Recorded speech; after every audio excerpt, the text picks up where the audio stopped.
ರಾಜ್ಯದಲ್ಲಿ ಶಾಲೆಗಳು ಪುನರಾರಂಭ ಆಗಿದ್ದಾವೆ.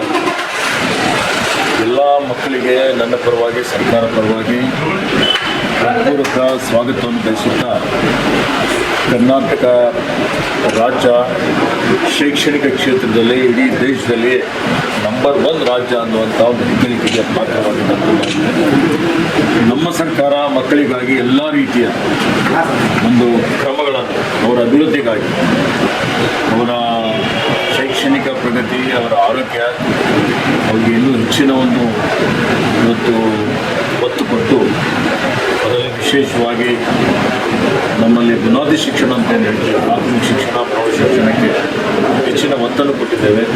ಹೊಸದಾಗಿ KPS ಶಾಲೆಗಳು ಆರಂಭ ಮಾಡ್ತಾ ಇದ್ದೇವೆ. UKG LKG ಆ ಶಾಲೆಗಳು ಪ್ರಾರಂಭ ಮಾಡ್ತಾ ಇದ್ದೇವೆ. ಇವತ್ತು ಎಲ್ಲ ಶಿಕ್ಷಕರ ಹುದ್ದೆಗಳನ್ನು ಭರ್ತಿ ಮಾಡ್ತಾ ಇದ್ದಾರೆ, ಮೂಲ ಸೌಕರ್ಯ ಕೊಡ್ತಾ ಇದ್ದಾರೆ. ಕಲ್ಯಾಣ ಕರ್ನಾಟಕ ಅಭಿವೃದ್ಧಿ ಮಂಡಳಿ ವತಿಯಿಂದ ಇವತ್ತು ಇದಕ್ಕೆ ವಿಶೇಷ ದಾನ ಕೊಟ್ಟು ನಮ್ಮ ಏನು ನಮಗೆ ಮಕ್ಕಳಿಗೆ ಪರಿಹಾರ ಬೋಧನೆ ಮಾಡುವಂಥ ಮೊದಲಿನಿಂದ ದುರ್ಬಲ ಮಕ್ಕಳಿದ್ದಾರೆ, ದುರ್ಬಲ ಮಕ್ಕಳಿಗೆ ಹೆಚ್ಚುವರಿಯಾಗಿ ನಾವು ತಜ್ಞ ಶಿಕ್ಷಕರನ್ನು ನೇಮಕಾತಿ ಮಾಡಿ ಅವರಿಗೆ ತರಬೇತಿ ಕೊಡುವಂಥ ಕಾರ್ಯಕ್ರಮ ರೂಪಿಸಬೇಕಂತ ಈಗಾಗಲೇ ಜಿಲ್ಲಾಡಳಿತಕ್ಕೆ ನಾನು ಸೂಚನೆಯನ್ನು ಕೊಟ್ಟಿದ್ದೇನೆ. ಆ ಒಂದು ದೃಷ್ಟಿಯಿಂದ ಈ ವರ್ಷ ನಮ್ಮ ಕ್ಷೇತ್ರದಲ್ಲಿ, ನಮ್ಮ ಬೀದರ್ ಜಿಲ್ಲೆ, ಕಲ್ಯಾಣ ಕರ್ನಾಟಕದಲ್ಲಿ ಅತ್ಯಂತ ಉತ್ತಮವಾದಂಥ ಒಂದು ಫಲಿತಾಂಶವನ್ನು ನಾವು ಪಡಿತೇವೆ. ನಮ್ಮ ಮಕ್ಕಳ ಅಭಿವೃದ್ಧಿಗೆ ಏನೇನು ಅವಶ್ಯಕತೆ ಇದೆ ಪೂರಕವಾಗಿ ಅವೆಲ್ಲವನ್ನೂ ನಾವು ಪೂರ್ಣಗೊಳಿಸ್ತೇವೆ ಅನ್ನುವಂಥ ಮಾತನ್ನು ಬೀದರ್ ಜಿಲ್ಲೆ ಜನತೆಗೆ, ಪಾಲಕರಿಗೆ, ಎಲ್ಲರಿಗೆ ನಾನು ಹೇಳಿಕೆ ಬಯಸ್ತೇನೆ. ಶಿಥಿಲಗೊಂಡ ಸ್ಕೂಲು ಈಗ ಮಳೆಗಾಲ ಸ್ಟಾರ್ಟ್ ಆಯಿತು, ಸೊ ಸೋರಿಕೆ ಆಗ್ತದೆ, ಅದು ದುರಸ್ತಿ ಬಗ್ಗೆ ಏನು ಅನಿಸ್ತದೆ? ನೂರಾರು ಹೊಸ ಕೋಣೆಗಳು ಕೊಟ್ಟಿದ್ದೇವೆ. ಯಾವುದೇ ಕೋಣೆಗಳ ಸಮಸ್ಯೆ ಇಲ್ಲ. ಈಗಾಗಲೇ ನಮ್ಮ ಸರ್ಕಾರ ಬಂದ ಮೇಲೆ ಏನು ಶಿಕ್ಷಕರ ಹುದ್ದೆ ಖಾಲಿ ಇದ್ದಂಥ ಎಲ್ಲ ಹುದ್ದೆಗಳನ್ನು ಅತಿಥಿ ಶಿಕ್ಷಕರಿಗೆ ನೇಮಕಾತಿ ಮಾಡಿಕೊಳ್ಳುವಂಥದ್ದಕ್ಕೆ ಸೂಚನೆ ಕೊಟ್ಟು ಆ ಪ್ರಕ್ರಿಯೆ ಪ್ರಾರಂಭ ಆಗಿದೆ. ಹೀಗಾಗಿ ಶಿಕ್ಷಕರ ಕೊರತೆಯೂ ಇರೋದಿಲ್ಲ, ಮೂಲಸೌಕರ್ಯ ಕೊರತೆಯೂ ಇರೋದಿಲ್ಲ.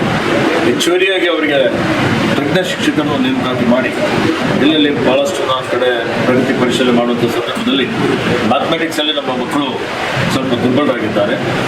ಅದಾದ ಮೇಲೆ ಇಂಗ್ಲೀಷಲ್ಲಿ ಸ್ವಲ್ಪ ಸಮಸ್ಯೆ ಇದೆ, ಸೋಷಿಯಲ್ ಸೈನ್ಸಲ್ಲಿದೆ. ಈ 3 ಸಬ್ಜೆಕ್ಟ್ಗಳಿಗೆ ಇವತ್ತು ಹೆಚ್ಚಿನ ಒಂದು ಆದ್ಯತೆಯನ್ನು ಕೊಟ್ಟು ಅವರಿಗೆ ಪರಿಹಾರ ಬೋಧನೆ ಮಾಡಿ ಮುಂಬರುವಂಥ ದಿನಮಾನಗಳಲ್ಲಿ ನಮ್ಮ ಫಲಿತಾಂಶ ಇವತ್ತು ಸುಧಾರಣೆ ಆಗಬೇಕು ಅನ್ನೋಂಥ ಒಂದು ಕಾರ್ಯಕ್ರಮ. ಆಮೇಲೆ कोविड के से शक्ति सर, कर्मचारी 3 दिन से धरने पे बैठे हैं सर, इसके बारे में सरकार ने अभी क्या आदेश दिया? माननीय मुख्यमंत्री जी इसके बारे में बात कर रहे हैं. मैं अपील करता हूँ CMC वालों को, मतलब और कार्मिकों को जो भी उनको सहूलत है, हमारे सरकार जितना सहूलत दिया है पहले कभी किसी ने भी नहीं दिया है. मैं जब म्यूनसिपालिटी का मिनिस्टर था, हमारे PKs को मैं विदेश को भी भेजा था. उनको पूरी तरह से उनको भद्रता देने का, उनका PF, उनका पूरा सेहत का पूरा भाग्य, मतलब उनको मकान, एक मकान को 8 लाख तक सरकार की तरफ से ग्रांट देके उनकी हर सहूलतें हमने पूरा किया है. तो अभी कुछ उनकी समस्या है तो भी हमारे मंत्री हैं, रहीम खान है, हमारे सुरेश बैरती है, सम्मान मुख्यमंत्री जी हैं और डिप्टी CM, सभी लोग मिलकर उनका समस्याएं हल करेंगे. तो काम पे जाना बोल के मैं उनको विनती करता हूँ.